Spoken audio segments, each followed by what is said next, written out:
beginning with the most subtle style of liner, which is the no liner liner, and to achieve this look I just like to take some black eyeshadow on an angled brush and I press the product up into the roots of my lashes. By adding the eyeshadow, it gives the illusion the lashes are a bit thicker and fuller than they actually are. You could stop here and just add some mascara, but I've added false lashes and despite this I still think it looks really natural.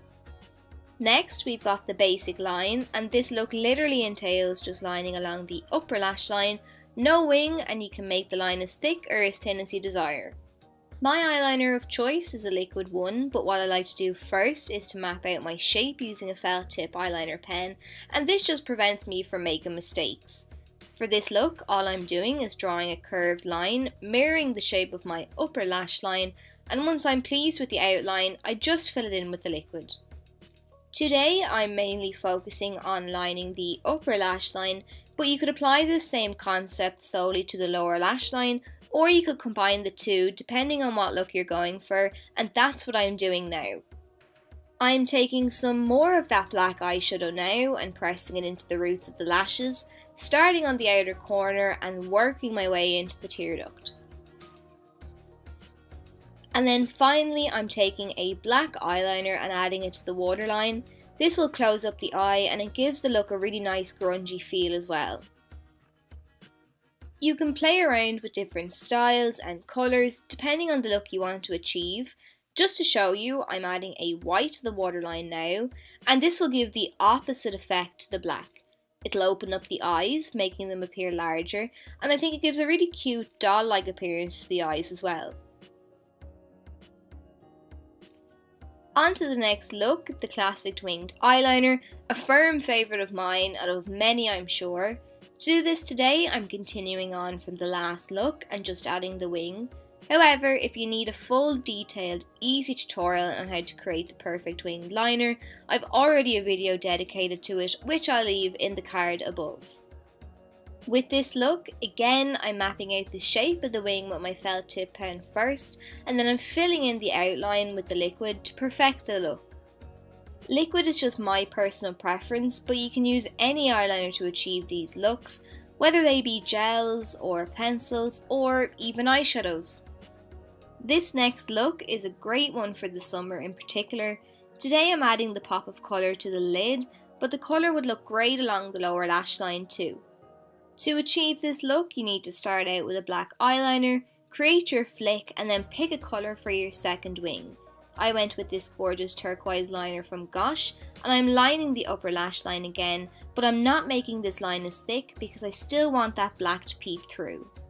If you messed up a little, don't worry, you can go back in with the black liquid liner as I've just done to perfect the shape. This next style is my all-time favourite to wear. If I'm heading on a night out, I pair this liner with a black smoky eye. It's my signature look. For this look, I'm beginning again by mapping out my shape. I'm creating that classic winged liner look, but this time I'm going to extend a line downwards on the inner corner of my eye. Naturally my tear duct is rounded, but today I'm shaping it into a point with the liner. So once I've my shape mapped out, I'm filling the outline in with my liquid. And then the next part is personal preference. Well, the entire video is, but if you wanted, you could add a pencil to the waterline and leave it at that, or you could go ham and line the entire lower lash line. Alternatively, you could do both, which is what I'm going to do.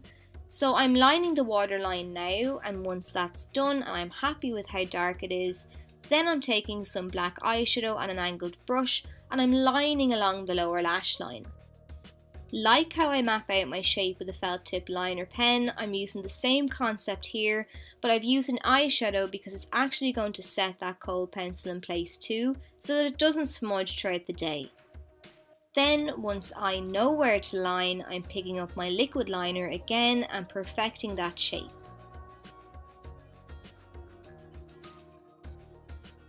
This next look is a fun one to experiment with. It's a great style to do if you want to give the illusion of larger eyes. So the classic winged liner is the basis of a lot of these looks. Once you've got the hang of that, the rest will come with a little practice. So I've added my point on the inner corner again, and now I'm lining along the lower lash line with some eyeshadow, same as before, but once I get to the tear duct I'm dropping the line down a little and drawing a straight line parallel to the point in the inner corner. To really make the eyes pop, I'm adding a white liner between those two black lines, and then I'm sweeping it up onto the waterline. Then again, I'm adding some further definition with my liquid liner. Now, if you followed all of these steps and are still finding the shape a little hard to achieve, you can go in with some makeup remover on a cotton bud and clean up the lines. The pointed ones are great for this step, I just didn't have any to hand. Maybe the last look wasn't exactly to your taste, perhaps this style of double wing will be. Using that felt tip liner pen again, I'm lining my upper lash line as usual, and then I'm extending the line on the outer corner. But then instead of drawing a line from my lower lash line up and connecting it with that line to make a point, I'm drawing a line straight out, and that's going to give us that doubled wing effect. So in a nutshell, instead of connecting the two lines on the outer corner to make a kind of triangle, you're going to draw lines that are parallel to each other. I'm a big fan of this next look. I love smoky eyeliner and I don't do it often enough. It's such an all-rounder and I really don't think you can go wrong with it. To achieve this look, I like to take some black eyeshadow on an angled brush and I line along the upper lash line, and then I create a flick on the outer corner. Now you could use a kohl pencil for this look or a gel and smudge it out, but I find an eyeshadow easier to use and I feel you have more control with an eyeshadow. At the moment I'm just working on building up the intensity of the shadow, and you don't need to be particularly good at winged liner for this look. Precision isn't really involved as we're blending out the line. The only thing you need to remember is that the colour should be darkest at the lash line and fade upwards. I'm using a pencil brush now to smudge my line, and in my case, because I've used black, the eyeshadow should fade from a black up into a grey, but any colour will work for this look. If you feel you've lost some of the intensity while smudging, just go back in and add some more eyeshadow, and then that's it. So I hope you enjoyed the video and found it helpful. Thanks so much for watching, and I'll see you in my next video.